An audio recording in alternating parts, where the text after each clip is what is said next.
Selamat siang, dengan saya Devika Kusuma. Saya akan melakukan presentasi untuk ujian akhir semester mata kuliah sistem operasi. Sistem operasi adalah perangkat lunak dasar yang bertindak sebagai penghubung antara pengguna dan perangkat keras komputer. Sistem operasi ditempatkan pada lapisan pertama memori komputer saat booting. Fungsi utama OS atau operating system yaitu manajemen sumber daya, antarmuka pengguna, eksekusi program, manajemen file, keamanan data, pengaturan perangkat, koordinasi tugas, dan pengoptimalan perangkat.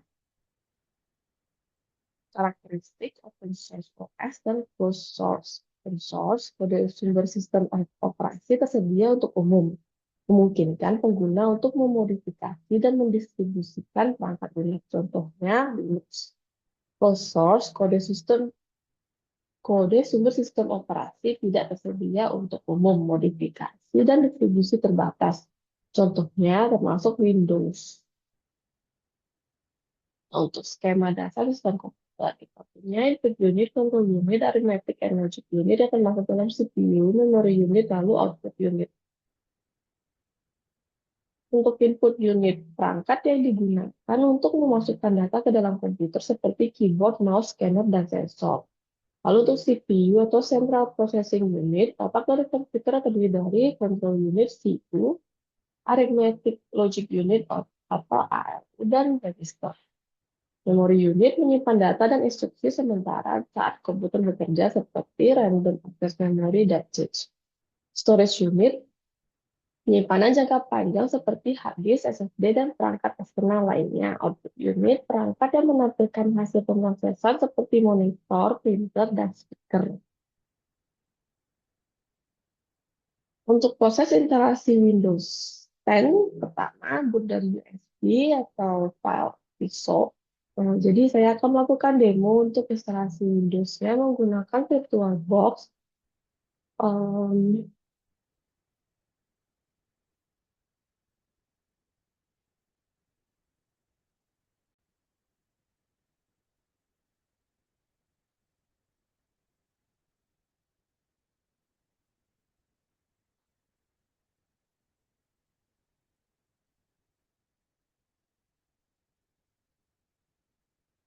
Baiklah, sambil menunggu instalasinya, saya akan menjelaskan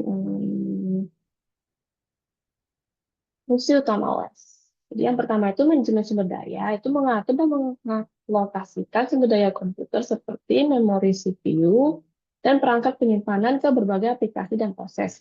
Kedua itu antarmuka pengguna, itu menyediakan antarmuka yang memungkinkan pengguna berinteraksi dengan komputer, baik melalui Command Line Interface atau CLI, atau Graphical User Interface atau GUI. Dua, eksekusi program, memuat dan menjalankan program, memastikan program berjalan dengan normal. Manajemen file, mengelola file dan direktori, termasuk penyimpanan, akses, dan pengorganisasian file.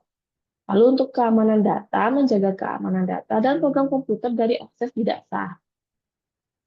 Pengaturan perangkat memungkinkan pengguna mengendalikan perangkat keras yang terhubung ke komputer. Koordinasi tugas, mengelola aktivitas kompleks dalam urutan yang benar. Lalu untuk pengoptimalan perangkat, mengatur dan mengendalikan fungsi perangkat untuk optimalisasi.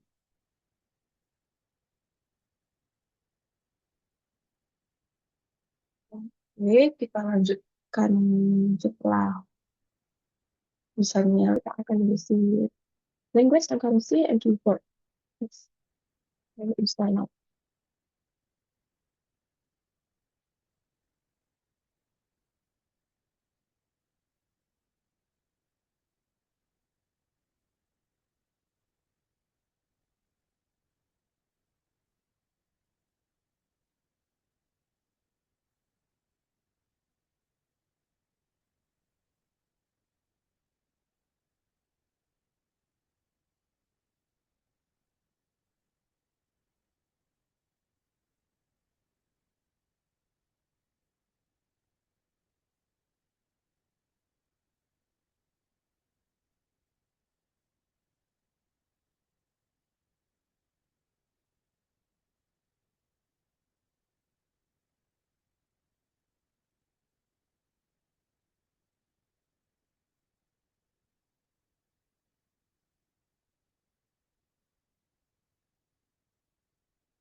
Jadi setelah beberapa menit, maka Windows telah berhasil terinstall. Sekian presentasi dari saya. Apabila terdapat kesalahan pengucapan atau penjelasan saya minta maaf. Terima kasih atas waktu dan perhatiannya. Have a nice day.